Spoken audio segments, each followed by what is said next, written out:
Hello and welcome to the third and the Dawn Football Show. I am Joe. With me is Cecil, as always. Here to talk some NFL football. We're a couple weeks into the season, Cecil. I think we're getting to the point where we're kind of realizing that, hey, we're almost getting to the middle point of the season here, which we don't always like because then we realize how much football we don't have left. But you know what? We're going to recap Week 5, talk about Week 6. We're going to try not to think about that, just talk about the football that's happening on the field. But how are you doing? Dude, I'm great. My Bengals finally got a win out in the desert, and I've decided to be renewed in my hope for the NFL season. So I'm excited. It was a good week of games, and I'm excited to talk about it. Me too. It's been a very good season for us in terms of gambling. Gamehouse.com picks against the spread 50, 24, and 4 for me this year on all the picks. Very happy for that. And they're saying it's the best year for the public betting pretty much in recent memory. So I'm just a man of the public. I'm a man of the people. Cecil, I know you are too. We said we weren't going to bet the Bengals game last week. We ended up betting the money line. Had an awesome time. We just, same as everyone else. We can't control our urges when it comes to this stuff. And, let's get to it, Cecil. Let's get to this week breakdown because we're going to have the first game. I think is going to be interesting because it was one that you told everyone to bet the house on. I believe you said that literally. So let's get to it. We have Pull the tape. Oh, okay. All right, we had the Bears at the Commanders. The Bears win this one 40-20. Now this is one where, you had the Commanders to win and cover. I had the Commanders to win, but Bears plus the points. But before the game, Dick Butkus passed away, and I just felt like, you know what? If there are football gods, we're going to put the money on the Bears money line. It ended up paying off. Don't know if I would have done that had Dick Butkus not passed away, but I think that just gave me the inspiration. But from this game, Justin Fields looked really good. That was the first thing I noticed. Like they're actually running him a little bit. He's able to. I feel like they're running the offense in a way that he can understand it. DJ Moore has 3 touchdowns. Maybe should have been 4. There was a play where they said he stepped out of bounds when you can't really see him stepping out of bounds anywhere on the tape. And then the running back injuries for the Bears is pretty crazy too. They were down to, I think Travis Homer was down, Roshan got hurt, he had a concussion. Khalil Herbert was hurt in this game, and Deontay Foreman I believe was inactive. So kind of crazy times, but they got through it. And now you kind of get to the point where the Commanders, they have this good roster, but they need Sam Howell to play better. It's not like he played bad, but they need him to play better if they're going to win some games, especially in the tough NFC East. Right. I mean, yeah, I totally misgauged this game. And again, at a recording, that Butkus was still alive. So I'm going to take that as my way out. That's my exit. But yeah, I mean, Justin Fields did something, we hadn't seen all year, which was complete a full game as, looking like a good passer. He'd shown flashes. He showed flashes the week before, but then they, botched it towards the end. And also, man, and there's one thing I took away from this is the Commanders' secondary is awful. They could not cover DJ Moore to save their lives. They pulled their rookie cornerback, who I believe was their first round pick, off of him because they benched him. They're just like, it's just not your day. You literally cannot cover this guy. So that was kind of crazy. But yeah, Justin Fields was making plays with his legs, and honestly, all he had to keep doing was just bombing it downfield to DJ Moore. That was the offense. That's all they really needed to do. And Commanders, couple things like Sam Howell did not look good. Terry McLaurin disappeared in this game, and there really wasn't a reason why. There were just plays where he didn't seem to be on the field. They weren't using him at all, and it was a game where they were down and passing most of the time. I don't know why you don't use a guy who moves the chains and is a possession type guy that can help your offense. So some weird things were happening on the Commanders' offense.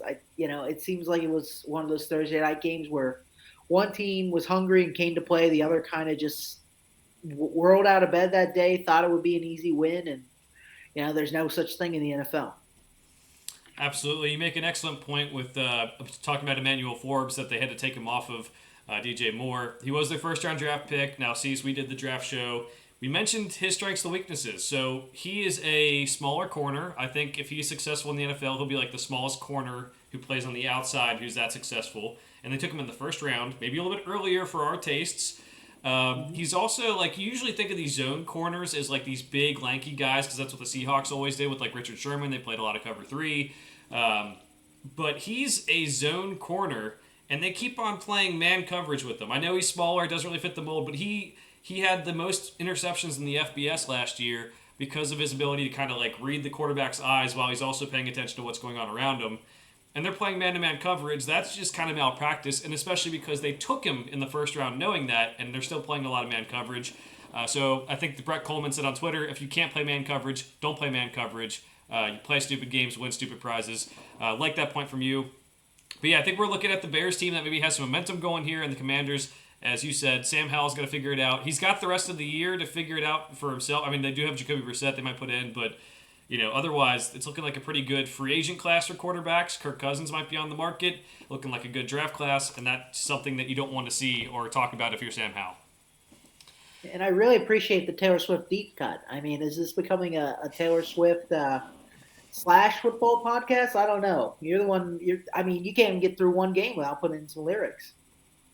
I don't even know what lyrics I said, to be honest. Oh man, come on, bro. I mean, the people in the comments, they'll definitely tell us. Don't worry. All right.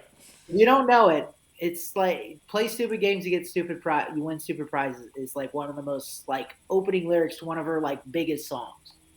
Okay, I think it's just an old saying, but I'll tell you. Okay, cool. Yeah, Not anymore, man. Just like the NFL, I used to be somebody else's. Now it's Taylor Swift's. Hey, you know what? All in. We're Swift podcast now. We're gonna get all the Swifties listening. All right, let's go to the London game on Sunday. Cease. It was the Jaguars and Bills. I know there'll be people who are upset that I said Jaguars instead of Jaguars. It's hard to say. All right, chill. You can say the British way, the Jaguars. Jaguars. James Bond style. We're gonna have this game was for me it was a good step for the Jaguars. ETN had a big game. Trevor Lawrence is still playing well. He was kind of let down by a lot of his receivers in other games. The Jags spent the 2 weeks in London. I think that did help him out in this game. But Cease, for the Bills, the injuries are just piling up. There was player after player going down in this game. Matt Milano is their best linebacker, arguably best defensive player, especially after Trey White went down. I believe Teron Johnson went down. Just everyone went down in this game for the Bills. I think the bad news is you have to deal with that in the future. The good news is they're coming back home now. Whatever is going on with playing at Tottenham Hotspur Stadium. I know you're a Tottenham fan. I don't know, but it just seems like it cursed them there for a little bit. Every single play, I feel like there was a new guy going down. Yeah, man, I don't know. I mean, maybe it's the warm-up. Maybe they just, it's a different feel. We talked about this before.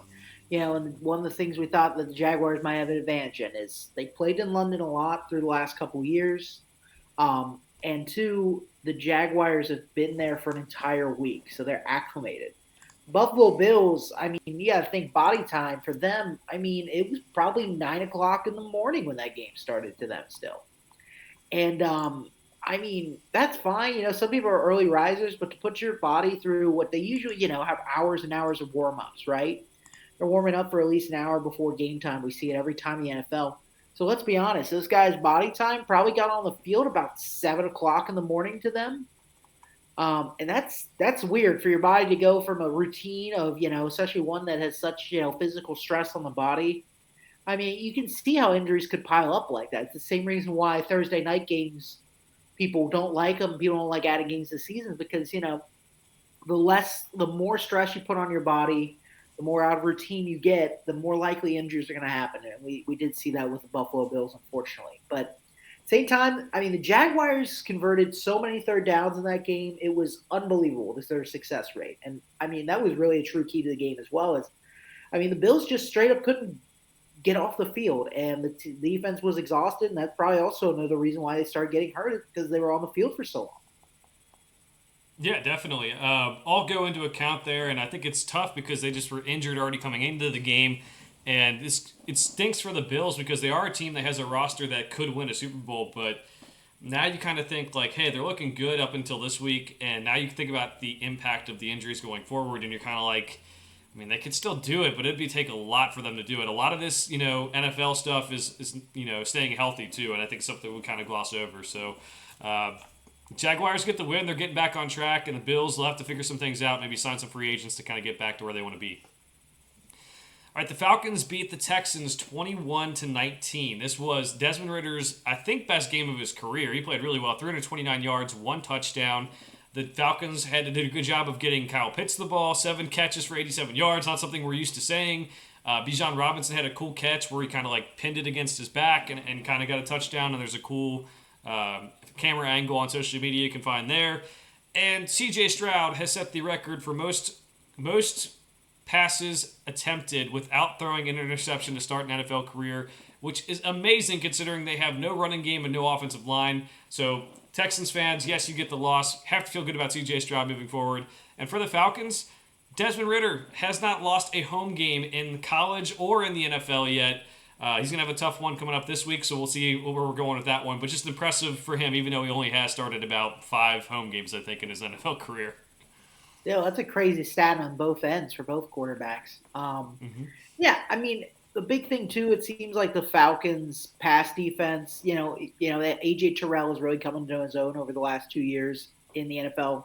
They have Jesse Bates now as well at free safety. So I mean, they've built a very strong secondary. You don't hear much about. It's kind of underrated, honestly. So I mean, it's something to look out for as a season, especially if you're someone who's into fantasy or into betting, player props and stuff like that. The Falcons defense, especially the secondary and passing defense, is for real. But that being said, like you said, CJ Stroud still a solid game.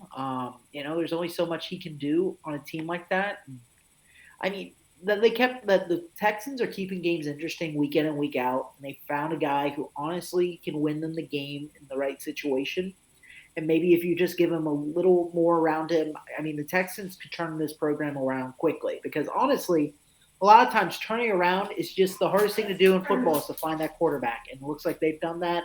And everything else seems a lot easier once you get that big step. And it's a big one, believe me. Look at the Jets right now. I mean, they've got everything else but that. And easier said than done out there. But C.J. Stroud looks like one that's going to be great to watch for several years to come.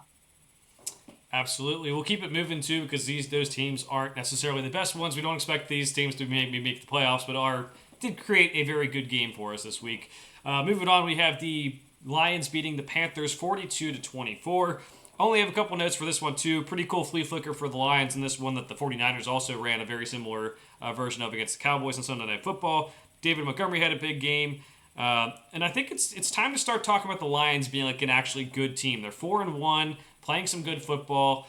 And on top of that, if you're a Panthers fan, Bryce Young is making mistakes that he hasn't made in college that he knows that he shouldn't be doing. But I think there's a lot of pressure on him given the offensive line and wide receivers he's given to work with. It's one of those things where C.J. Stroud is making the most of his situation. Bryce Young just isn't. It doesn't mean he won't be a good quarterback, but that's just the difference right now. Right. And no, you're absolutely right when it comes to, I mean, the Lions do look like a real powerhouse. A lot of people are starting to rate them as, a team that, I mean, right now they are the favorite in the NFC North. There's no one that's going to catch them.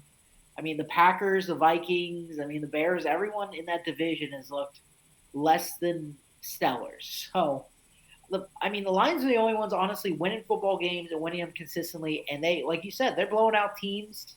It is the Panthers, probably the worst team in the NFL, but ultimately, it's still, it's hard to do. And you got to think about this too. Amon-Ra St. Brown was out in this game. You got to think that Jahmyr Gibbs, despite, their usage, all that kind of stuff, he was not in this game either. So, 2 weapons that they like to use were just not involved. And you got to think still the Lions receivers corps hasn't had Jamison Williams yet. So there's still a lot for this Lions team to be able to accomplish, and they got a lot of young guys there. And honestly, we have a young franchise, a young roster like that for a franchise, and you get a couple wins, you start having big wins like that. It's easy to really just have that propel you throughout the season because you really get a confidence within yourself. Versus just kind of like the last couple seasons we saw as Dan Campbell started. They lost a lot of close games, and it starts to become deja vu, especially when you don't have that, older veteran leadership that knows how the NFL game goes week in and week out. Definitely looking forward to watching the Lions continue to go this season. They also have some injuries in their secondary, too, that are piling up. I believe it was Emmanuel Mosley came back from an ACL tear and tore his other ACL this game, so they might need some depth in the secondary. But otherwise, they're playing well. You're right. Even without guys who typically produce, it's very good for the Lions. Next game up, we have the Colts beating the Titans 23-16. We have Anthony Richardson going on IR after this game. Got hurt. Again, seems like he got hurt just about every week. That's what's going to happen if you have a quarterback who runs a lot, but he's a little bit bigger, so maybe he didn't expect it. But Gardner Minshew, great backup to have, comes in, stabilizes everything, makes sure they get the win. Now, they just re-signed Jonathan Taylor to a bigger contract, and he's supposed to be back this week. But what do you know? Zach Moss still shows that he's hanging on here. 23 carries, 165 yards, 2 touchdowns, making fantasy managers everywhere mad, doing well. And for the Titans, at least DeAndre Hopkins showed he had some juice. Otherwise, there's not much to be excited about if you're a Titans fan. Right. And it seems like the Titans last week's aberration with the Bengals was just that. They got off to a kind of a big start against an ailing team. So, I thought maybe the Titans will string together and use that positive momentum to get some wins. And again, we talk about it all the time. It's a very winnable AFC South. But, the Colts really, they are playing very well. And with not that strong of a roster. Their defense is underrated at this point because they have so many good pieces that people have forgotten about. But Anthony Richardson's put together, he is now hurt, unfortunately, but he's putting together a decent, rookie campaign that it's not always pretty, but, he puts them in a place to try to win games and he keeps them in at all times. And honestly, when you're talking about rookie quarterbacks in the NFL, that's, especially when you're going to a franchise that was, picking in the, top 10 and has just been kind of laughed at for the last couple of years without their quarterback. That's all you can hope for. And honestly, every game is just, a testing ground, something to get excited about and something to build on. Because you're not going to get many teams where the rookie quarterback is going to suddenly take a bereft roster of talent to the playoffs. So good for him. And the Colts, honestly, if they can right the ship against the Jacksonville Jaguars, who they've had a heck of a time beating, and those losses have been well documented. There's a chance they could be in this thing, the AFC South, to the very end. Now, I'm not saying they're going to win it. I think the Jaguars should have this division, but ultimately, the Colts are putting themselves in the conversation enough that if things turn the right way in the matchups against the Jaguars, they could. We'll see what happens. Absolutely. We'll keep everyone updated on Anthony Richardson's injury status moving forward. They asked Shane Steichen, do you think he's going to go on IR? He said, we'll see. Ended up being he's on IR. They asked him today, do you think he's going to be back this season? He's like, we'll see. So now everyone's freaking out because he answered one question one way. We'll figure it out. I don't think he's going to be out for the whole season, but hopefully Gardner Minshew can steady this ship and, like you said, keep them competitive in the AFC South because they have a roster that's talented enough to do it.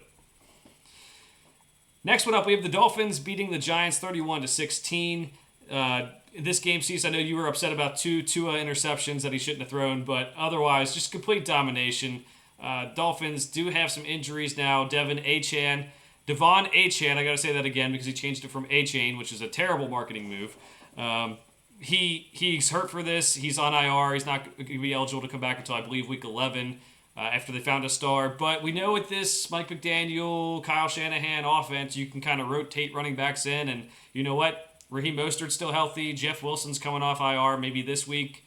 They're going to miss him because he is really fast and talented and young, but they have some guys who can help keep the tide moving until he gets back. Right. If there's one team like that, a running back injury like that doesn't slow down, it's probably the Dolphins at this point.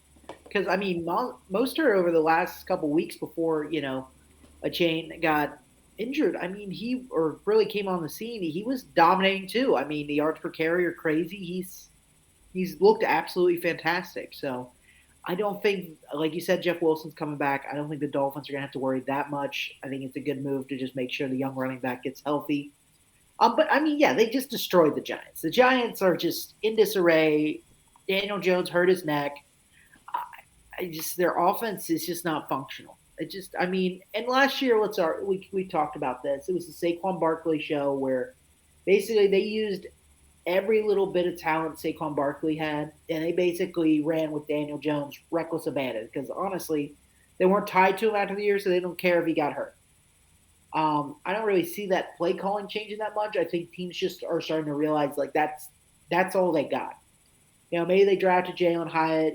He's had a good deep catch like in one or two games, but that's not enough to have a real offense that really can work in the NFL right now. They need receivers. They need real receivers that can possess the ball and drive and create a drive where it's not just Saquon doing everything. They thought Darren Waller maybe be that. I He's not really shown much to me, but a lot of it seems again it seems to be a lot of Daniel Jones at the end of the day. It's Daniel Jones' decision making. His legs have been kind of a plus, and that really helped propel him to this $35 million he makes now. Um, but he's just not worth it, and the Giants kind of got stuck in the quarterback hell. Just so we know, where basically you got a guy who's not the worst, but he's not ever going to do enough for him, and until they get more role players around him, which it's going to be hard to do with how much they're paying him. I don't see the Giants team getting much better, having a road to really being super successful. Yeah, you kind of wonder if the Giants' success last year kind of set them back. I don't think Brian Dable, the way he acts with Daniel Jones on the sideline, it doesn't seem like Brian Dable's a Daniel Jones guy, but you kind of have to sign him because he made the playoffs, and that's just what teams do. So now they're 1-4. They might be a candidate to be a top 3 or 4 pick this year. They have the toughest schedule the rest of the way, I believe, by most metrics. It's not pretty. So Brian Dable did a fantastic job last year, but this year Saquon's banged up, and you just never know what you're going to get, and that's kind of unfortunate. Next one up, we have the Saints destroying the Patriots 34-0. This is, I think, notable for the Saints because they have Alvin Kamara, they have Michael Thomas, Slant Boys playing, they have Derek Carr healthy. This is kind of what you could get with all these pieces that they haven't really had over the last couple of years altogether. Obviously, different quarterbacks in the past, but this is what they could be in the future. And also, for the Patriots, they said they're not going to bench Mac Jones, but man, he is awful, Cecil. Yeah, I don't know how you can keep him playing. Like, because there have been times where you could blame the offense last year with Matt Patricia not being a real offensive coordinator, but he's regressed year after year. And at this point, you look at the tape this year, it's on Mac Jones a lot of times. A lot of these, I mean, pick sixes, just bad, just really bad decisions on his part at all times. And I mean, I don't see what's really salvageable at this point. I don't think keeping him out there. I don't think he's going to figure it out. I think the pressure is mounting. I think how the Boston sports media can be. It's an aggressive, big sports market that really like their Patriots to win games, and they're used to having Tom Brady do it. So it's just not looking really good right now. If I'm Belichick, maybe I go back to Bailey Zappi, who showed a decent amount of promise. And honestly, maybe that's what Belichick wants. He wants a guy who can just do kind of the bare minimum stuff and is going to do that and not try to force things all the time. He's just going to take what the defense gives him, dink and dunk. And Belichick is enough of a situational guy, a good defensive coach that he knows he can win a game that way. Well, Mac Jones turn over the ball all the time. It's hard. You can't win like that. But Bailey Zappi, I think, can provide at least an opportunity to maybe see if they can create a functional team that can get them some wins. That's what I was thinking too. They also got pretty good preseason performance from Malik Cunningham, more of a scrambling running quarterback, but at this rate, just change it up and do something different. Hot take here, Cease. If the Vikings do not trade Kirk Cousins, I think he signs with the Patriots as a free agent next year. Don't think they're going to be quite bad enough to get Caleb Williams or maybe Drake May in the NFL draft, two of the best prospects. It just seems like a Belichick signing. We're going to get Kirk Cousins. He's going to be the quarterback for 5 years. He's going to be, still solid, but not the greatest, and they'll move on and bury Mac Jones. You like it? Don't like it? Do I like it? I think, yeah. Do you want me to have Captain Kirk on the Patriots?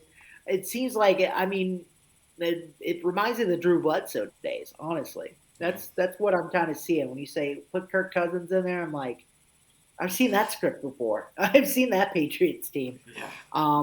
Because, I mean, that's really kind of what it seems like. Like, Kirk Cousins and Drew Bledsoe seem pretty similar as quarterbacks to me, especially with kind of where they're at. They can put up stats, but, I mean, they just never really got anywhere. And but yeah, I think that's I honestly I don't know. I think the Patriots are at that point where maybe it's all part of Belichick's plan, right? He keeps Mac Jones in to get as many like losses as he possibly can, and he'll know 100% that Mac Jones isn't the answer at that point if they have the first overall pick, and it's an easy goodbye, you depart. But I don't know. I like it though. I like the wheels are turning with NFL free agency. Patriots still have plenty of money. They'll probably sign Kirk Cousins and probably four more free agent tight ends, and soon they'll just have an entire jumbo package that's three tight ends out on the perimeter, and then all offensive linemen and Kirk Cousins. We'll see. I just thought that was interesting because the Vikings have made it clear they don't want him back, even if they aren't trading, and they should be trading him maybe to the Jets right now, and his contract's up next year. But Right. nothing's going on there. I thought it'd be interesting. I think the Patriots are a good fit. Maybe possibly could go back to Washington would be kind of funny too, but. That remains to be seen. I'm just, some of these teams you got to start thinking about the future, and that's one of the teams you definitely have to think about with. Next game up, Absolutely. we have the Baltimore Ravens at the Pittsburgh Steelers. Cease.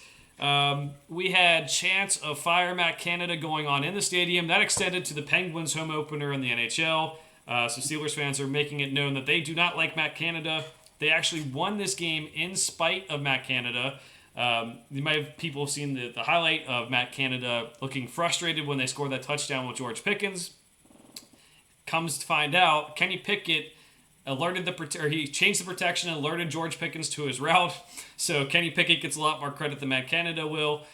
So he gets credit for this. They end up scoring 14 fourth quarter points to come back and win 17-10.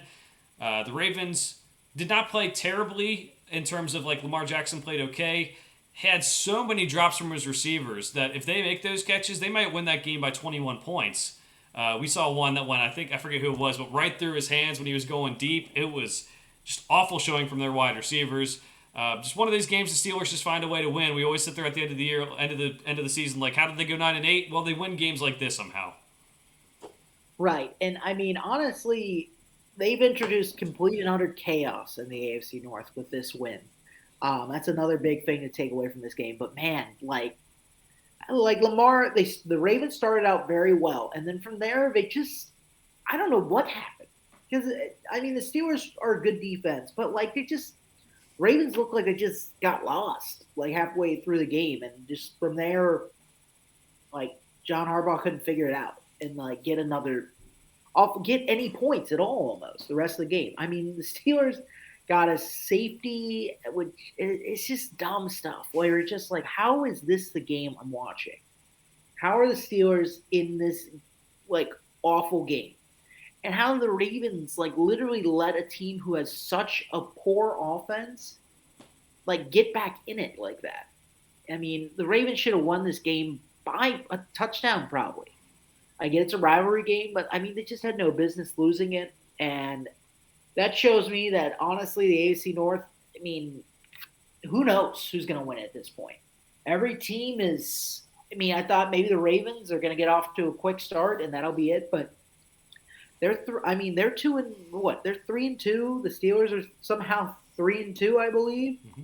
The Browns are 2-2, and the Bengals are now 2-3. So you do that math, and everyone now is lost to someone else in the division. It's, I mean, it's anybody's division right now, and every team is kind of in this weird flux where you don't know where the season's going to go for them. Mm-hmm.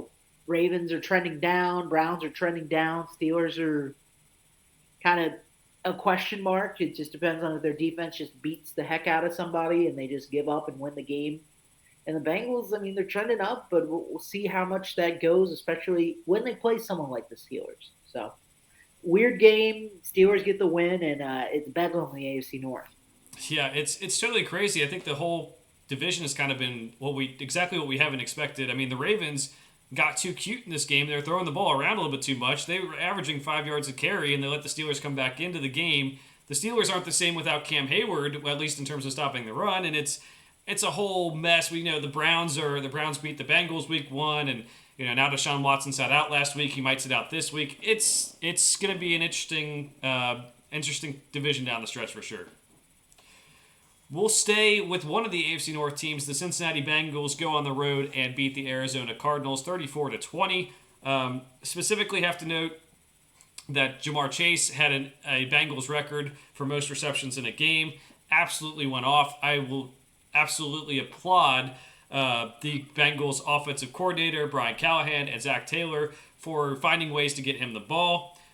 Joe Burrow looks a lot more healthy on that leg. He's running around. There was a play where he got sacked and everyone's bummed out, and I'm sitting there cheering just because he dodged a sack or two. It's good to see him back. Trey Hendrickson looks good. Another sack on the season. And that secondary is improving for the Bengals. Cam Taylor-Britt had a big pick. My guy Jordan Battle's getting more snaps. He actually had a very good play where he hit Josh Dobbs' arm on a blitz. There's some reason to be excited about the Bengals team. And yes, it was winning a game over a team that is kind of tanking with the Cardinals. But the Cardinals have played everyone tough this year. I mean, they beat the Cowboys a couple weeks ago. Very encouraging win for the Bengals, Cease. Oh, absolutely. I mean, let's talk about what we saw out of the Bengals. Like, we saw the Cincinnati Bengals basically for the first time it feels like this entire year. And there's still warts to it. There's still a lot of things. There was some questionable calls at times. They get away from the run game a little too much, but I mean, man, like we talked about, like they weren't getting the ball to their playmakers, and in this game, that's what happened. I mean, we saw Joe Burrow probably.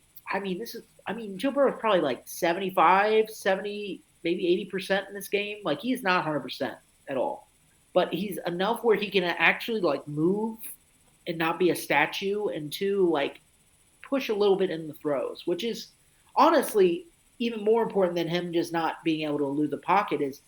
You're a quarterback. He doesn't have an elite arm where he can just sling it without stepping into his throws. Like even if you are an elite quarterback, to not being able to push off your back leg at all. I mean, that's hard to complete passes. Like that's just a rough go for him. But I mean, they looked good. Like especially towards the end of the second half, where they really just started putting the Cardinals away. The defense really came together, and were aggressive. They were getting turnovers. And, they took this game. It was close in the first half, and they closed them out, and that's huge. That's huge for any team in the NFL, and that's a good sign of things to come.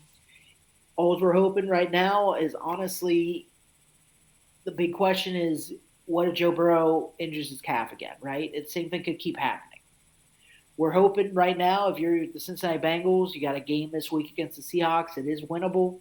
And then you've got a bye that's coming probably at the best time it possibly can. So get through this game. Let's say they get a win. The Bengals are 3-3 going into their bye week. Again, AC North's very winnable, and they still got a real shot, especially if they can start winning some divisional games. The Cardinals, they kind of just fell back to earth in this game. They've been riding high after that Cowboys win. They've been playing hard, but it's an example of they play hard, but at the end of the day, they don't have elite talent on their team. The Bengals do, and they just started basically. The game plan was, let's just use Jamar Chase to the nth degree until the Cardinals figure out a way to stop it. Cardinals didn't have enough talent to stop it, and this is the end result. Absolutely, Cease. Excited for this Bengals bye, as you said, just for Joe Burrow, but also T. Higgins got that rib. We'll see if he's able to come back. Maybe he could play this week and then have an off week, or could just take some extra rest time, which would be huge. This game is still very important for them with the Seahawks. We're going to pick that a little bit later. But let's finish up our recap of week 5. We have the Philadelphia Eagles at the Los Angeles Rams. Two teams who have gone pretty deep in the playoffs over the last several years at different times. We had a game where it was kind of competitive first half, and then the Eagles defense kind of seals things away in the second half. Jason Kelsey was on the sidelines yelling. We have another tush push, or the brotherly, the brotherly push or whatever it's called. And we have, Jalen Hurts, A.J. Brown have big games. That's good. A.J. Brown's not blowing up on the sidelines anymore. So they get the win. I think it's kind of what we expected. The Rams, though, man, this looks pretty cool when you have Puka and Cooper Kupp on the same field. They both played really, really well against the Eagles, who do have some injuries in the secondary, but this looks sustainable for the Rams in this NFC West of having Puka and Cooper Kupp and then Kyron Williams running the ball up the middle. Right. And it took some time to figure out. And I mean, what Puka Nakua has done and like the kind of way he's just come onto the scene and what he can do. And now Sean McVay showing that it's not just he's replacing Cooper Cup, but they can work in tandem together. And again, he's figured out the running back, like you said, Kyron Williams. The defense still isn't great, but you have Aaron Donald there, which is someone's always got to account for.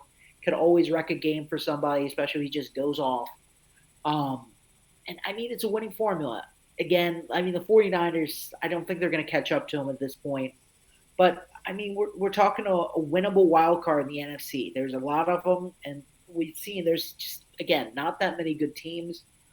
And I mean, they could definitely nab one of those wild card spots if they continue to play at this level. And I mean, I'm excited for the Rams here. I'm excited to see what the Guru does. I mean, it's good to see them have a functional offense again after years of just kind of being, middle of the road due to all the injuries since they got that Super Bowl year. So good for them. Eagles, again, I mean, they're looking good, but it's just this weird, like, you're always going to compare them. It's the same thing with the Chiefs, who we'll get to. I mean, you're comparing them to last year. You're comparing them to, an elite team that looked pretty much unstoppable, and they don't really look that right now. They look good, but they don't look unbeatable. They look like a team that, it's a toss-up in the NFC where they play in the divisional round if they beat them. It can really come down to it. So that wasn't the case. They're slowly getting back to that. Maybe it's, one of those things where, you have that hangover of being in so long, and maybe or just you're conserving because you can win these games while revealing everything you can do. And that could also be part of it. And we've seen that with some teams through the years too, where, the regular season's one thing and, they get through and, they look good but not great. And then the postseason comes and they unveil all this stuff that they've just been saving because they knew they would get there. Very true. Cease, I like what you said about the wild cards. There was a lot of AFC NFC matchups here, and I think the AFC is proving that they're better just by their matchups and winning some of these games. Yeah, there were some NFC victories this week, like the Saints over the Patriots, but that's a little bit more of an unbalanced game than you would think. So Rams could definitely make a push for that. The Guru could be back. Let's go to the Jets and the Broncos. The Jets win 31-21 in Hackett's revenge. Wow, that sounds like a putt-putt course in Gatlinburg, Tennessee. Hackett's revenge. The game of the running backs, Brees Hall had a big game. Jaleel McLaughlin, the Youngstown State Penguin product, had a pretty good game. Russ is still Russ, not really getting that much better. And after the game, Robert Salah shook Sean Payton's hand and said, "Stay humble." Was what they took from him, with the lip reading and all that. So these two teams stink, mostly because the Jets don't have a quarterback and because, the Broncos don't either, but their defense also stinks for the Broncos. But good for Nathaniel Hackett to get his revenge. Good for him, and honestly, good for Mohamed Salah to just kind of stick it to Sean Payton for being kind of breaking kind of the unwritten rule of like the fraternity of coaches, man. Like, you don't just go around and being like, yeah, that guy sucks. Like, what is that? I don't see that happen that often. And I mean, it was completely uncalled for. Nathaniel Hackett did suck, but like that's what the pundits do. You don't need another coach to tell you he got fired. It's obvious he sucked. Like, you don't need to go into detail about it. It's really honestly like Sean Payton was trying to just throw off from how bad the team is. Like, it was so bad last year, I can't even fix this team. Like that's what it seems like. And the reality is, maybe Sean Payton isn't. This team does need a lot of work, but I don't think that's Nathaniel Hackett's 1 year at the job that did that. I think it's a lot of organizational problems. So, the Jets win a game that's very kind of meaningless in the big picture of things, but Nathaniel Hackett can kind of walk away from the Broncos on a high note and move on to better things and kind of close that chapter in his life. He got one over on it. Absolutely. So I'm sure when we talk about these teams down the stretch, and for Sean Payton, Cease, it's going to be really hard after we blame the coaching staff after he has to get rid of Russell Wilson at the end of this year. It's been kind of like, oh, yeah, it was the coaching staff. It wasn't Russ's fault. And then, if this keeps on going the way it is, I don't think they're going to have Russell Wilson back. So just fun to watch, everyone backtrack on their words. Let's go to the Taylor Swift special, the Travis Kelce, Chiefs beating the Vikings 27-20. Now, Cease, there were rumors she was there, but she was not. You got me all hyped up for this game saying she was going to be there. Wasn't there. That's all right. She would have seen Travis Kelce get hurt and then come back into the game, caught a touchdown pass. They get the win 27-20. Vikings make it a little bit closer as the touchdown in the fourth quarter, but the Chiefs pretty much had the control of this in the second half mostly. So as mentioned, Travis Kelce, the Chiefs play Thursday night. He's getting kind of looked at, making sure he can play this week. Justin Jefferson is on IR. So, Cease, it's time for me to say, Chiefs, they get the win on the road. They covered, maybe not the best. We talked about them trying to play up to their potential. They still need to do that. They're going back home on Thursday. They might have a good chance to do that. Vikings, it's time to trade everyone. It's time to tank. You have a new GM, a new, front office. Justin Jefferson's on IR. You're 1-4. Kirk Cousins, you don't want to bring back. Trade him. Just go for it. Your team stinks. You're not going anywhere this year. Build the team in your own image if you're the new front office. Embrace the tank, man, 100%. I mean, the Chiefs were able to, again, like the Chiefs, just like I talked about with the Eagles, right? They don't look great. They look beatable, which is something that, we don't necessarily see. But again, you got to trust, and we'll see what happens once they have to play some elite teams and when they make the playoffs. But yeah, the Vikings, I mean, they just don't have a shot. Like, they're too far down at this point. Again, like you said, it'd be one thing if they were like, yeah, we're going to keep this core and let's see what we can do. Let me see what we make a run at. But ultimately, they don't want that. Like, they don't want Kirk Cousins to make the playoffs, and now there's this weird, why don't we keep Kirk Cousins? They'd rather them suck, and then they can easily just trade him or just, at the end of the season, not re-sign him and go, we're going with this new, exciting young quarterback we drafted. That's the narrative. That's the move. I mean, again, I can't disagree with it when you're 1-4. I mean, there's a certain point where you need to embrace the tank, and we're kind of at that inflection point where, I mean, we're over a quarter of the season through. We're a third basically through this season. And I mean, if that's your result, that's hard to really make anything more than worst case. Your best case is you're going to be picking midway through the NFL draft, most likely. You're going to be picked 17, 18, where you're not going to have a choice, and you're going to get another guy mid-tier prospect who maybe he's great, but there's more of a chance that he'll help the team, but he's not going to change the trajectory of the franchise, and that's what the Vikings need, and they need it really quickly.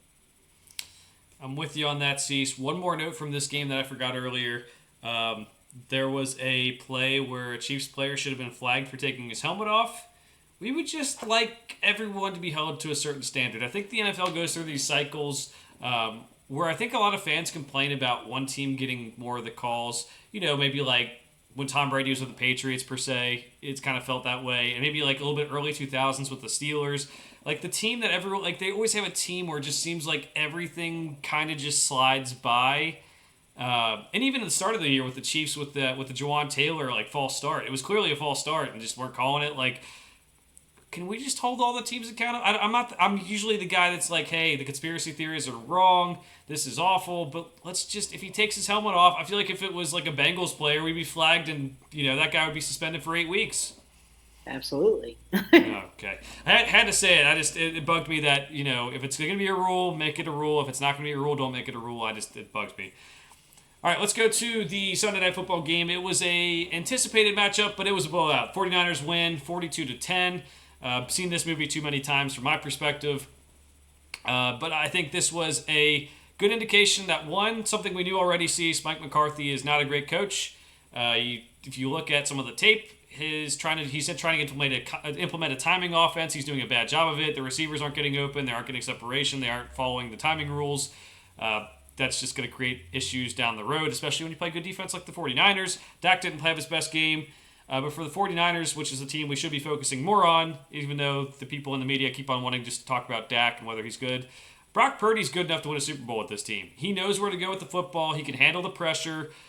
He has next to no physical talent. He's not athletic. He's not big. He's not strong. He's not really a scrambler. He has touch on his passes, and he knows where to go for the football. And you can see that because he got George Kittle 3 touchdowns, and George Kittle was open a lot in this game. So 49ers fans, I think I went from the start of the year saying you can't win with Brock Purdy to watching him this year and saying, you know what, some of the throws you made, there was a couple throws over the middle where Leighton Vander Esch carried the seam route, and there was a guy cutting underneath him. He threw it right behind Leighton Vander Esch, put it right in between the zone. That guy's proven himself this year. I know Kyle Shanahan's trying to prove that he can win with the worst quarterbacks ever, but Brock Purdy's actually turning into an okay quarterback. Exactly. And it's an experiment that has worked out in the most unlikely way imaginable. But yeah, I mean, we're looking at this right now. I've been kind of thinking the Cowboys are maybe that third dark horse option for winning the NFC. And I mean, you look at a game like this. I mean, this is just a good old fashioned ass kicking. And Mike McCarthy did, like you said, he just looked lost. And it's a lot like it's a worse version of what we saw in that playoff game last year, where it's just like he gets just kerfuffled basically by the 49ers being able to put together a well structured game plan, and he just doesn't know how to come back from it. And honestly, like, are the 49ers that much more talented than Cowboys? Like, talent roster wise, right? Are they? Like, I mean, I don't know. I think maybe the 49ers have a little bit of an edge. I think that makes sense. But the Cowboys are a very talented football team with a lot of guys that have shown they can play very well. And at a certain point, you got Micah Parsons. You got Dak has shown the ability to be a good quarterback in this league, and I still believe in that. CeeDee Lamb's great. Tony Pollard has looked good at times. I mean, they've gotten roughed up in the secondary with Trayvon Diggs being out for the year, sure, but a lot of it is just coaching, and it's mostly the offense just not being able to sustain drives or play because the defense looks tired, and Micah Parsons has gotten banged up in some of these games, and they can't just keep relying on the defense to relentlessly win the games. They're good, but it's the offense is dragging them down, and that's a problem. And right now, I can't really say the Cowboys are there. I mean, we'll see where the Eagles are because the Eagles again have performed well. We'll see how those matchups go. But what the Cowboys showed me in this game is unless something changes and changes quickly, or there's some big injuries to the 49ers, I don't see how they beat them. And I really don't see a road to the Super Bowl for the Cowboys right now because right now it looks like it's going through San Francisco, and Mike McCarthy has shown time and time out through his career in Green Bay, through his career here now with Dallas, that he cannot beat that organization no matter what. And he has no ability to. And it's just a sad state if you're a Cowboys fan because honestly, you have a team that could make it. Things kind of bounce the right way. Dak kind of takes it into his own and gets back to form. There's a path. But right now, there's a 49ers team that's in the way, and that looks like an immovable block right now.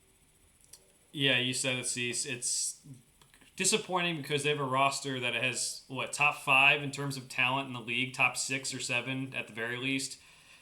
And they just keep on doing this, and it sucks because I do think it's a Mike McCarthy problem. There's definitely blame to go around. Dak didn't have his best game. A lot of the interceptions were kind of like him trying to make plays when trying to come back when it was already down. You have Trayvon Diggs hurt. There's plenty of blame, but this is like a couple of years ago. They had the number 1 scoring offense in the league, and they have a lot of the similar players. They've upgraded at certain positions from that time too. I would say Tony Pollard now is better than Zeke was 2 years ago when they were the leading scoring offense in the league. It's just disappointing, and you're right. They could still be that third best NFC team. They've shown they can beat the Eagles even over the last couple of years. They can't beat the 49ers. And so they're just sitting here. If you're a Cowboys fan, you're hoping, A, they figure it out in terms of Mike McCarthy a little bit, which, that's a stretch. And B, that someone else knocks off the 49ers, and good luck with that. You're basically hoping that you can get a number 1 seed, you can get a number 1 seed so that you don't have to play the 49ers at a certain point. And that's just not going to happen because 49ers are going to have the number 1 seed. And if they don't, the Eagles will. So, very unfortunate, very sad for Cowboys fans. They'll have to try to regroup here, and it's just unfortunate that much talent is being wasted.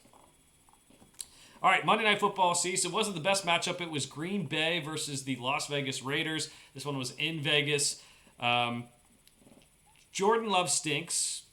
That's number 1. He had a lot of interceptions. Joe Barry, the defensive coordinator for the Packers, stinks. They had a couple plays where Preston Smith was lined up on Devontae Adams, and that's kind of bad. And Devontae's a little bit underused for the Raiders. That's the only thing I had for this game.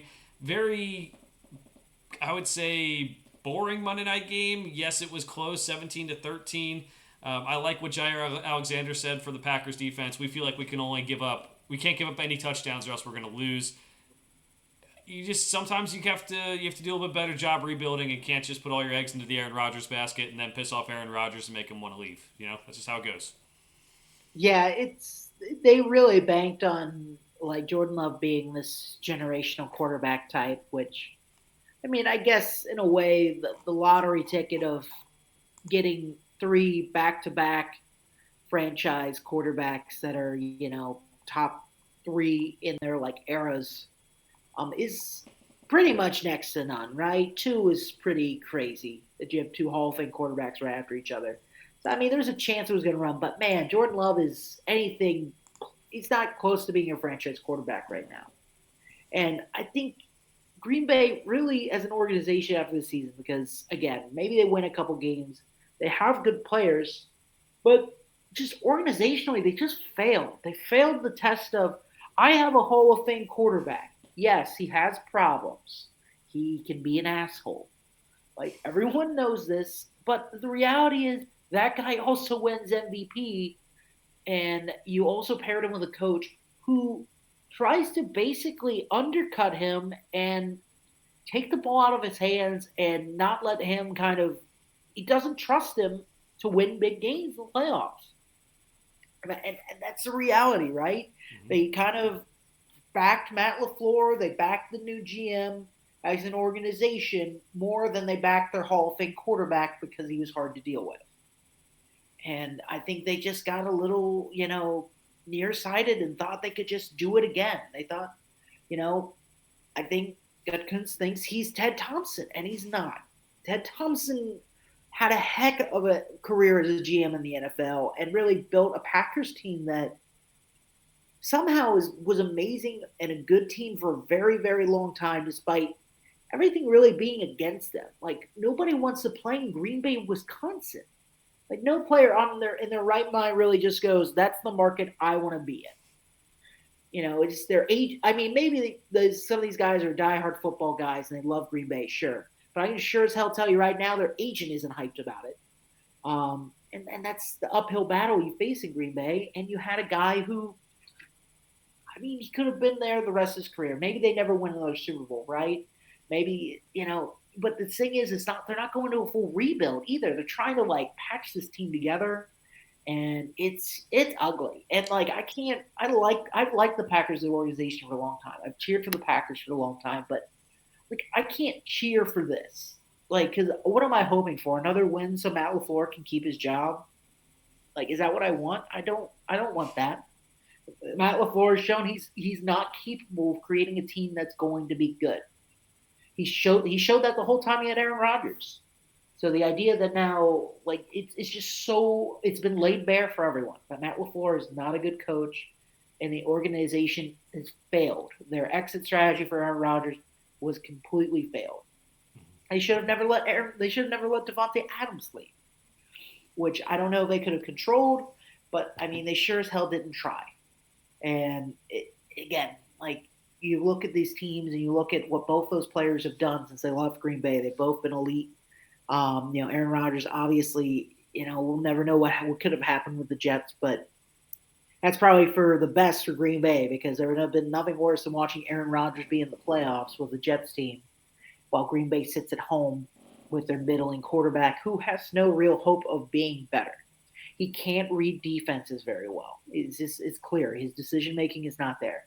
Sure, he's a little mobile. Sure, he can throw the ball far. That's great. Doesn't matter. And we saw that. He can throw the ball far to Christian Watson. That's great. He can also throw it to the defensive back as well, which we saw. So I could find you a lot of guys that are in college right now that could do what Jordan Love does right now. 100%. Hey, that's why I think I had a third or fourth round grade on him coming out of college. The time to sit, you would think you would pick up on some things. And, he did have a couple good games to start, but it's just not anywhere near consistent. Now, I think, Cease, what you said is true, too. Like, they're trying to, like, do a soft rebuild. Like, they are the baby Packers. They're one of the youngest teams in the league. But like you still have guys like David Bakhtiari keeps on getting hurt. He hasn't played games for you consistently in a couple of years. Preston Smith on the defensive side of the ball. You have Aaron Jones, who you've misused his whole career, but he's getting up there in terms of running backs. It might be time to just go full on rebuild and start trading these guys at the deadline and getting stuff in return. Jair Alexander's still young and good. Maybe you keep him. Maybe you trade him because you're kind of misusing him in the way Joe Barry runs his defense. Rayshon Gary is up for an extension. Are you going to re-sign him? And you're gonna have him on such a bad team. It's these soft rebuilds that they're trying to do of like, hey, we'll draft a quarterback a year too early before our other guy retires or leaves. It doesn't always work. It worked one time and that's awesome, but that's not how it goes. You don't just take quarterbacks and pick number 24 in the draft like Aaron Rodgers. I think it was 24 with Aaron Rodgers, and he just works out to be a Hall of Fame quarterback. It doesn't work that way. So I'm with you. I think the strategy in the front office needs to change. They're also, as you said, they don't get free agents, so it's hard to rebuild. If you're going to do it through the draft, and don't do it a year too soon. Maximize the window while you have the guys, and then when you don't have the guys, go full rebuild. Don't do this halfway thing, and it's just frustrating to see from an outside perspective of someone who's not a Packers guy. All right, so let's get to our Week 6 picks, Cease. We're going to start it off Thursday Night Football. We have the Denver Broncos at the Kansas City Chiefs. Kansas City Chiefs favored by 10.5 points. Kansas City Chiefs to win and cover. I have zero confidence in the Broncos. Even if Travis Kelce is hurt, even if he honestly doesn't play. Broncos are trash. I really, again, Thursday night, we talk about it all the time. It's something to worry about a little bit. Maybe you tease it down. I'd be more comfortable with a touchdown. I'd say absolutely. I'm in on it. 10, still going to pick the Chiefs, but I'm more hesitant. That's a spread where I think Vegas could very well be because the Chiefs could start out slow on a Thursday night game. Yeah, I'm going Chiefs to win and cover. I'm also, like you said, very uneasy taking Thursday night games, but when the mismatch is this great in terms of, the Chiefs I trust fully to at least have their offense going. The Broncos, not very good. I'll take the Chiefs to win and cover. Again, with you, tease that down to 9.5. You're a bigger teaser than I am, but put it down to 9.5 for yourselves. Just they might win by 10, and then you're gonna be really bad when you have 10.5. All right, Sunday morning we have another London game, also in Tottenham Hotspur Stadium. The Baltimore Ravens and the Tennessee Titans. The Ravens are favored by 3.5. The Ravens should win and cover this game. I mean, it just sucks because the Ravens just put together such a horrible effort the week before. But it's a divisional game, and honestly, the Titans look like they don't have anything to tank. And if the Ravens get up on them, I don't see the Titans having a way to come back in this game. So it could be something where, if the Ravens mess around again, like they did in this game, maybe the Titans have a door to, get in it and be in it the whole time. But if Baltimore goes up by a touchdown or goes up by 10 points and the Titans don't have an answer, I mean, the game's pretty much over, I think. Because the Titans' defense isn't good enough, and their offense is built on it's Derrick Henry still. And DeAndre Hopkins showed life, but that's not enough to really have confidence. So give me the Ravens to win and cover. Ravens to win and cover for me, too. They were very close to, beating the Steelers pretty easily last week. I think their things just need to click. The receivers just need to catch passes. I'm concerned because the Bills were an injury team, and then they go get more injured in London. I'm a little concerned the Ravens are a team that's already banged up, is going to London, going to really hurt them. I believe they play on grass in that stadium, but they also bring in turf for the NFL games, which isn't great. I can't imagine that's really good, so I don't know. Punching the face for all those grass guys out there. What are we doing? We're putting our NFL players on second-tier services to the soccer players? What the hell is this? All right, so let's go to Sunday afternoon, Cease. We have the San Francisco 49ers at the Cleveland Browns. Now, this line has moved a little bit. I think a little bit has to do with Deshaun Watson's injury. Right now, the 49ers are favored by 7 points on the road.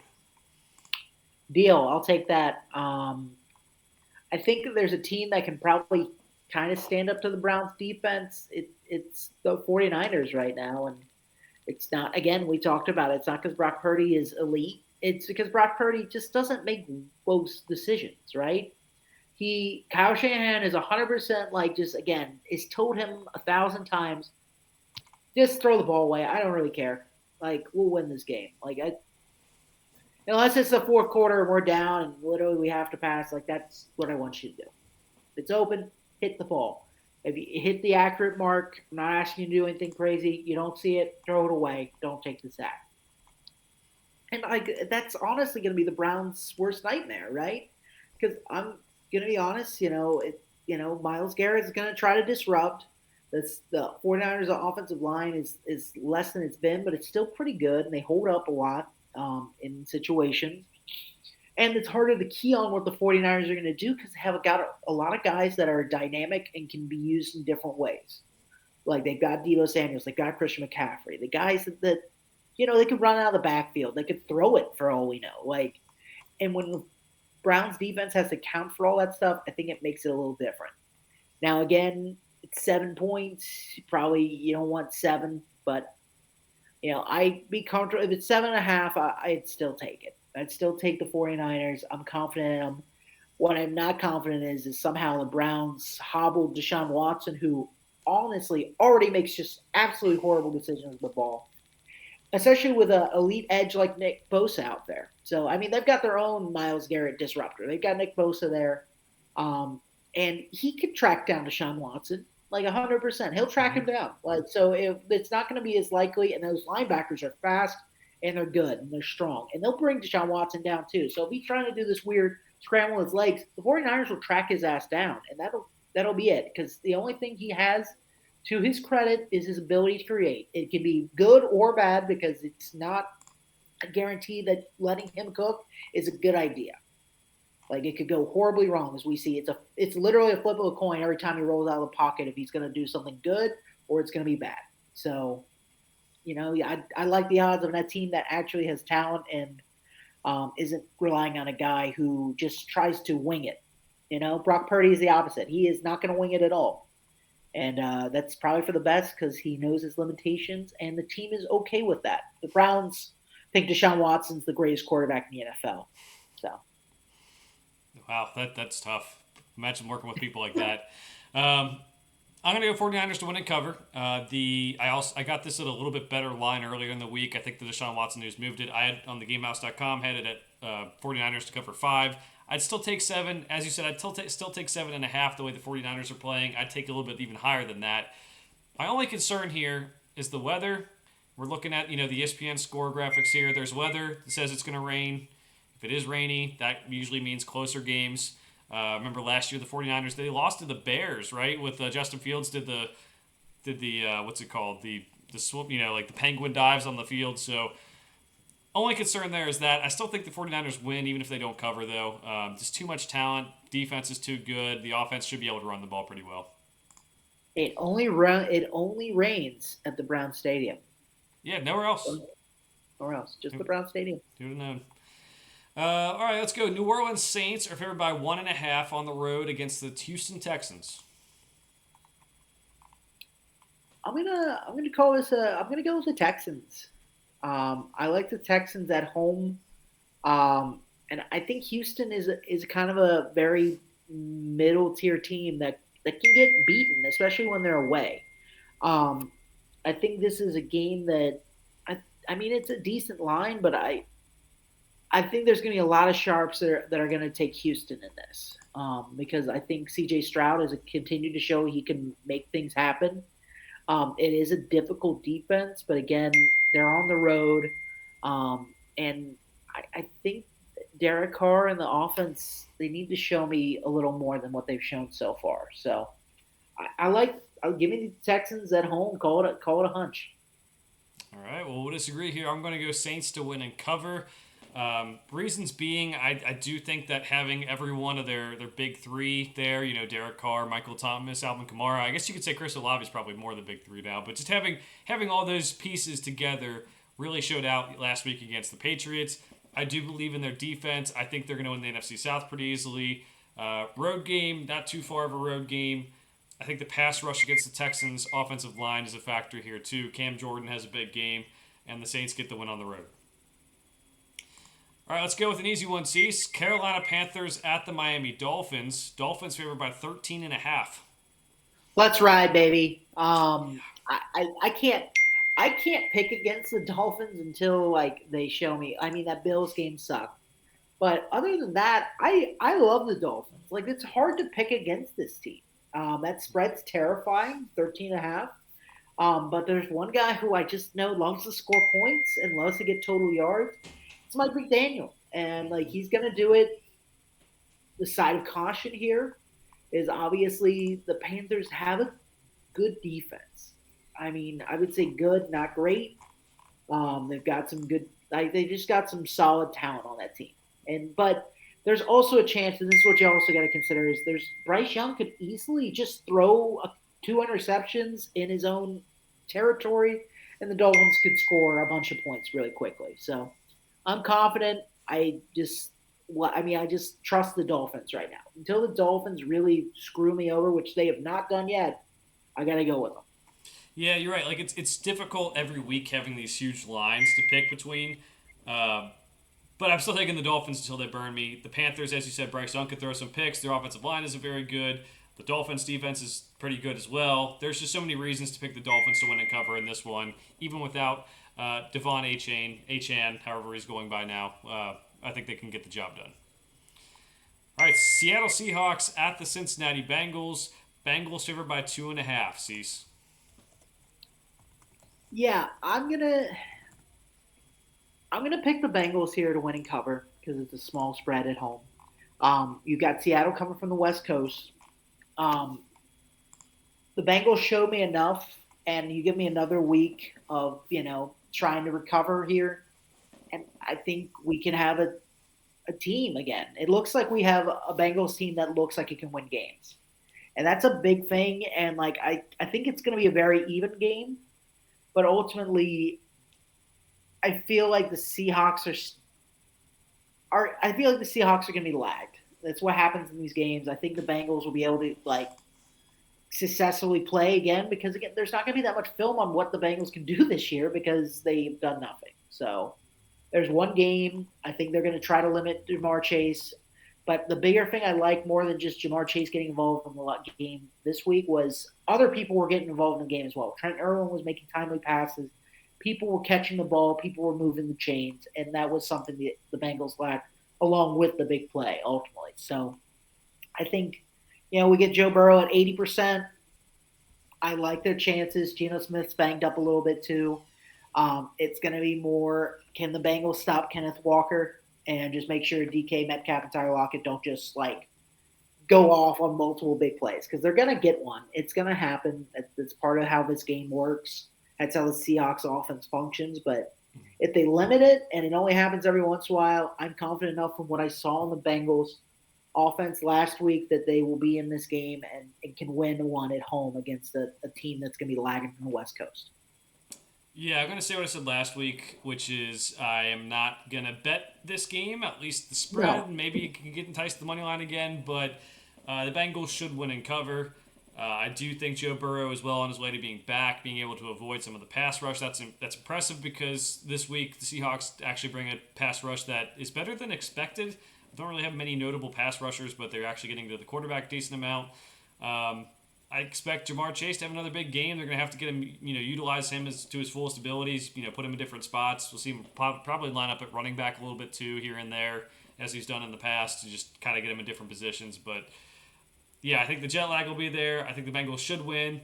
They're going to want to fight hard for this win, knowing the bye week's coming up, and then after the bye week, you can come back at 500 and just kind of reset. That's just a huge motivator, I think, for this team. All right, Washington Commanders at the Atlanta Falcons. Falcons favored by 2.5. Cecil, does Desmond Ritter's undefeated at home streak continue? Um, I'm gonna say yes, and I think because it's Atlanta at home, it's a toss-up game. This is a don't bet game to me. There's just these teams could just do nothing. But I think Sam Howell could struggle against this team. I mean, he did struggle against the Bears a good amount as well. I think he's going to – that secondary of the Falcons is no joke, like we talked about. I think he could struggle a little bit behind it. Yeah, I think he could make some turnovers because of it. And I like what I've seen over the last couple games, the progression of the Atlanta Falcons offense. And I think this 40, not this 49ers, the Commanders front is good, but their secondary is bad. And I feel like this might be the game, the Drake London, Kyle Pitts games to go. This is where we can make our mark. If I'm Arthur Smith, I watched that Bears game. I'm going, this might be the game where, we have the running game, but we're going to pass it because ultimately the Commanders do not have an answer in the secondary right now for somebody who is fast and can break away. And Drake London can do that. So, and Kyle Pitts can too. So it should be, if I'm Arthur Smith, maybe you go a little bit away from your tempting to run and pound the ball because that's what the Commanders are matched up well for. Don't do that. Start passing the ball, and I think you can win this game easily at home if you make that happen. But who knows? That's Arthur Smith, and will he shoot himself in the foot? Very true. Very true. I'm going with Commanders with the points. Usually in coin flip games, I go the team that's getting points. Just feel like that's the easy tiebreaker for me. But I'm also going to go with them just straight up. I'm still perplexed by Arthur Smith's offense. Even though there's a good matchup, I'm not sure he's going to utilize his playmakers. This might be one of the games where the first team to score wins too. Something to watch out for. Like I don't know if either team has the juice to really come back, make a big comeback attempt. I know they have in the past, but just Sam Howell versus Desmond Ritter doesn't really scream comeback attempt game. Would like to see all skill position players be used better. I mean that includes like Terry McLaurin, like you mentioned, and other players too. But I could go either way on this one. I'm going to go with the Commanders and just take that defensive line. Secondary may stink, but at the same time, if the defensive line gets there fast enough, maybe Desmond Ritter doesn't get the passes off as fast as he wants. Okay, well, next one up, we have the Indianapolis Colts at the Jacksonville Jaguars. As mentioned earlier, Anthony Richardson will not be playing in this game. Jaguars are still favored by just 4, though. And you know what this is? It's a revenge game, baby. It's the Oh, Minshew yeah. Mania revenge game. Let's go. Give me the Jaguars to win, but I'm going to take the Colts with the points. I think the Colts have played well. I think Minshew will want to ball out against this team. And I mean, the Colts have shown signs of life. Jonathan Taylor will be back. I don't know how much they use him for Zach Moss, but yeah, the Jaguars have played a lot of teams close, especially bad teams at times. They've not really looked great. And I think this could be a divisional game against somebody. And the first game was close as well, so I could see this happening kind of in the exact same way. I think the Jaguars they benefited from being in London a second week in a row, but I think it also may hurt them now coming back, no bye week, just going straight in from being in London for 2 weeks. So I think they could get off slow, and so that's why I think the Jaguars have more talent. But I think Minshew mania, and I think there's some factors with coming back from London that this is going to be close. Well, damn. All right. That was my exact pick. Jaguars to win, Colts with the points, and my exact reasons too. I think the Jaguars have been in London for a long time, and I think that does matter. Having to get the long plane ride home, get reacclimated to the time, and just normal life in the States after taking a little vacay for maybe your families or was back in Jacksonville or whatever. And Minshew, revenge game. I mean, I know there's a certain point every year where Minshew just kind of starts falling off, but I'm a big Minshew guy. You know that. I think he can keep them relevant in this AFC South. And the Jaguars did play well against the Bills. Not going to take anything away from them for that. But the Bills did have those injuries pile up. Let's see them continue this success. We always wanted to see Trevor Lawrence take that step forward. We haven't seen that really quite as much as we would like this year. He's played well. His receivers have let him down for sure. It's not like a big knock on him, but we want to see him take that big step forward. Winning games like this, keeping the winning streak going will be helpful for that. So they get the win, Colts with the points. All right, Minnesota Vikings at the Chicago Bears, two of the bottom teams in the NFC North. The Vikings are favored by 2.5 points on the road. Yeah, this is kind of a tough one for sure. I just got to go without Justin Jefferson too. That's another big part of here. I'm gonna.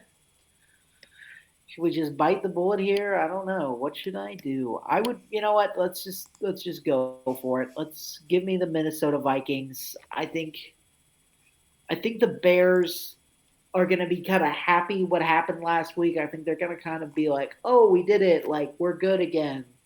And I think the Vikings are a team with more consistency to them. It's not great consistency, but it's a higher level of play at a good amount of time. They'll know how to play Chicago.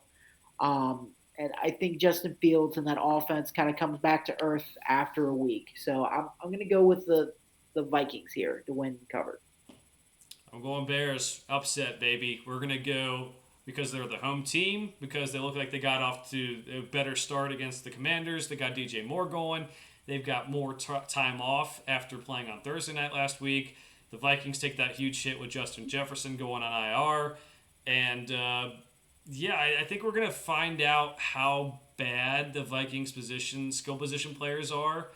I mean, Cease, you have him in fantasy. Alexander Madison is not the answer. Cam Akers, clearly not the answer in LA. Maybe he can help out with the running back situation. Wrong. Not the answer there Not the either. answer. Not the Stay answer away. is okay. Keep on moving on. Jordan Addison's still a rookie. I think a very solid one, but still a rookie. KJ Osborne, at best, a number two receiver. It's just gonna, T.J. Hawkinson's a good tight end, but like, I don't know. I just don't see much with this team. This one could go either way. I'm taking the home team. Usually, I take the team with the points, but I'm taking the home team who just coming off that big win. I think they can keep things moving here. All right, we'll move on to the Sunday evening game. Cease, we have the New England Patriots at the Las Vegas Raiders. This one is notable because it's Josh McDaniels against Bill Belichick again. This is the second straight year that they're playing in Las Vegas.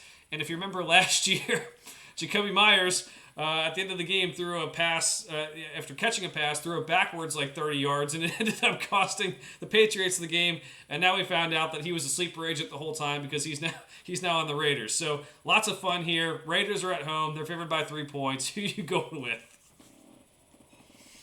I can't believe I'm saying that. I'm picking the Raiders. I never thought I'd say like Josh McDaniels is going to win a game over Bill Belichick, but I mean Mac Jones sucks, and like honestly, the Raiders' pass defense especially is not very bad. If I'm Belichick, I'm going to pound the rock with Ezekiel Elliott and Ramondre Stevenson because the Raiders' rushing defense is not good. But ultimately, Mac Jones will probably make a mistake. They're having to go from Boston out to Vegas.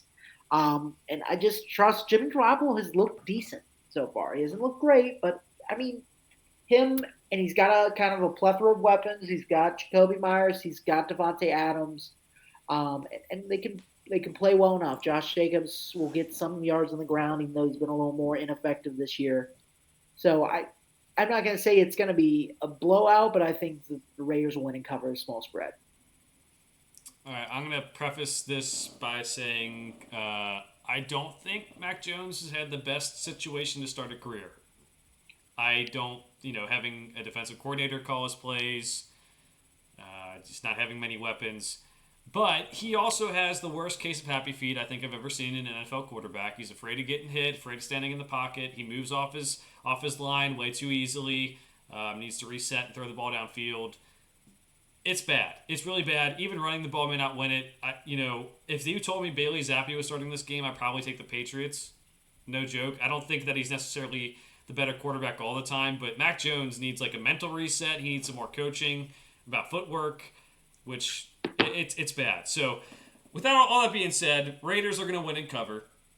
It seems like Devontae and Jimmy Garoppolo are starting to get a little bit of a connection. It seems like Devontae said, I love how Jimmy takes accountability, stuff like that. And they kind of feel like they're more working together, where in the past it's been, Devontae Adams playing with Derek Carr, who maybe he's more in charge, or playing with Aaron Rodgers, who feels like he's more in charge. And it feels like they're really trying to figure this thing out. They still all hate Josh McDaniels, and that's going to come to fruition down the line. But they can beat the Patriots. I think, Raiders could win 6 games this year. They'd be fine. I don't know. Oh man, that's hilarious. I mean, it is true. Like they hate Josh McDaniels. I mean, they hate him as much as John Gruden, basically, and that's saying something. But it's just like a weird. They're good enough to win games despite him, and it's a there's a mutiny in brewing. I don't know how they're gonna do it though. I don't know how you oust your coach without tanking. So Yeah. especially in year one. So We'll see what happens. Well, keep in mind, Mark Davis doesn't have the money to fire him anyway, so he's stuck there for a little bit, and we'll see what happens. Yep. Although Mark Davis was seen playing the slot machines in Vegas, maybe he's he's hoping to hit the big Just start jackpot. giving away ownership stake in the Raiders to the casinos. Eventually, it'll just be owned by, Caesars or MGM. Maybe, like, honestly, we have a team that's owned by only like people. The Green Bay Packers. It's publicly owned. Mhm. I think we should have a full on like the Raiders are owned by the casinos of Vegas. Like I think that's what we need. That'd I think be let's just go the opposite way. There would be no foul play. There'd be no suspicions. No one would ever not bet a Raiders game ever again because of what's going on. mhm. Um, but I think you know what? Let's go for it. Let's. He loses it, and what better way? He loses it at a blackjack table. Some people throw the keys to their BMW up there. Mark Davis is going to throw the ownership stake to the Raiders. He's going to lose it all. Initially I was against it because I think a casino-owned team, I would just feel like they're going to fix games or like fix the lines or something so the house wins. But then now I notice when I make a bad gambling pick, I can just use that as conspiracy theories. Now I'm in. Like I think if we have that, Exactly. It's all fixed. hey guys, I don't suck at gambling. It's all fixed, all conspiracy. Hey, I didn't lose. I didn't lose the honeymoon fund. That's what you could say, Cease. It was they took it from me. They stole it. That's right. I did not lose the honeymoon fund though. Not yet. Not yet. And I won't. It's a month away. It's hard to lose it. That's true. All right, Detroit Lions at the Tampa Bay Buccaneers. It's weird that we're talking about this game as being a pretty good game. At least, the Buccaneers started off well. The Lions started off well. The Lions are favored by 3 points on the road. Give me the Lions. I'm worried about weather in Tampa. I don't know that going in, but assuming it's a decent day, I'm going Lions to win and cover. If it gets kind of rainy, I think maybe the Bucks come out because they're used to playing in the rain in Florida, and it's a dome team in Detroit. So, but right now I'm assuming weather's going to be fine or just decent. Give me the Lions to win and cover. They should get some weapons back. Baker Mayfield again looked better, but Lions defense has been underrated. They're a little sneaky, and ultimately, that offense is scoring points with or without players, which is impressive. So their offensive coordinator has done a great job over the last 2 years. His name is escaping me right now, but he is a mastermind. Dan Campbell, he's a great character guy. I love the guy to death. But that man right there, he is really propelling Jared Goff in this offense, and that guy should get some. If this team keeps playing like this, he should definitely get some looks at head coach.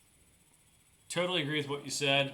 I do think that this will be a pretty close game, but I do have the Lions winning and covering, maybe by a touchdown rather than a field goal, since it is a 3 point line, 3.5 point line, depending on where you're getting your lines now. But I think the Lions win. The secondary issues in terms of injuries do concern me, but that pass rush is so good. I think I'm going to stick with the Lions in this one. Next one up, we have the Los Angeles Rams at the Arizona Cardinals. The Rams are favored by 6.5 points. You know what? I like what the Rams have been doing. I'm going to pick the Rams to win, but I'm going to take the Cardinals to cover at 6.5 because NFC West divisional games are notorious for being close. The Cardinals play hard. They played hard this season. They lost it kind of this week against Cincinnati, but it's a divisional team. They know they want to play tough. Again, don't think they're going to win. I don't really think there's really a high percentage of that. But, 6.5 to the Rams is kind of weird considering I haven't seen them really dominate a game in a way that really makes me say I'm really confident in a touchdown win here. So, again, if I were you, I'd take Cardinals. I'd tease up to 7.5. I'd be more comfortable. But gun against my head, I'm going Cardinals with the points. I'm going Rams to win and cover. Not really happy that I'm taking so many favorites this week. I think I have 2 or 3 upset picks, but I'm going to go Rams because I do like Cooper Kupp, Puka Nakua combo. I think it's really good for that offense, and they can continue to, Sean McVay continue to find ways to get both of them the ball. And the Cardinals will not have James Conner. He's also on IR. I mean, I hate to like overstate the value of a running back, but for a team that doesn't have much talent, to have a guy who can continue to move the chains, that's pretty important. So I'm going to go Rams to win and cover the spread. Philadelphia Eagles at the New York Jets. The Eagles are favored by 7 points. Um, I'm going to pick the Eagles to win. I'm not worried about that, and I'm going to I'm going to take them to cover, honestly, because I think as much as we saw that Chiefs game, the Chiefs were going to win. I think the Eagles are in a similar boat where as long as they don't get sucked into some stupidness, they could win this game pretty handily. Um, I'd fade it down 6.5, right? Because this could very well just be a touchdown. I don't think it's going to be a blowout. I don't think they're going to win by 20 points or something crazy. I think it's going to be right in that 7 to 10 range. I think that's where they're going to be at. I think there's going to be times where it might be touch and go. Maybe the Eagles get off to a slow start. But ultimately, I think either an error by Zach Wilson or the Jets defense will just it's hard to just keep a team from scoring any points when you have a really good team with a lot of weapons, and the Eagles are slowly using those weapons more and more. So I think the Eagles win and cover. I do too. I mean, it just sucks to think about what this game could have been with Aaron Rodgers in there. But Zach Wilson, he had the one good game against Mahomes and kind of went back to not being very good. Gonna be interested to see how he plays. Gonna be interested to see if they make a move at quarterback in the future. I know the Eagles have had trouble covering. They did cover last week.